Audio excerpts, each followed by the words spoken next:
Hey, what's up guys? My name is Cameron Gallagher from We Are Film, and today I want to do a little short video about using guides for aspect ratios, but also for titles and things like that in Davinci Resolve. And I wanted to make this as quick as possible, so let's dive right into it. So when you have your window open here, now I'm in the editor, so if you're in the cut page, make sure you're in the edit page. But up here in the right-hand corner, first off, you might see two monitors here, so you can. This is going to be the same in both, but I'm just making the one so it's a little bit easier to see.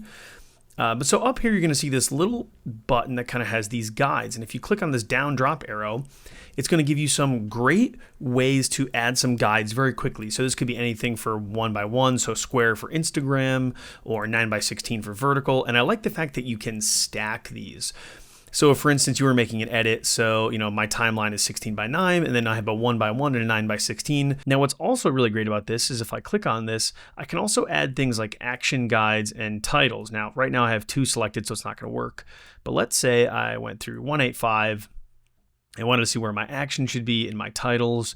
That was a center point. I can stack these on top of any of these aspect ratios. And same for if I wanted to go for maybe 1x33, action, title, and center. So if you're delivering it for a specific type of aspect ratio, you can still get a chance of where the action line is going to be, where the title safe area is going to be, and obviously a center point. So this is a really great way to work with multiple aspect ratios, or whatever you're doing, and being able to see right in Resolve without having to have any plugins or anything extra. So anyway guys, thanks for watching. I hope it helped, and be sure to like, comment, subscribe, and I'll catch you guys later.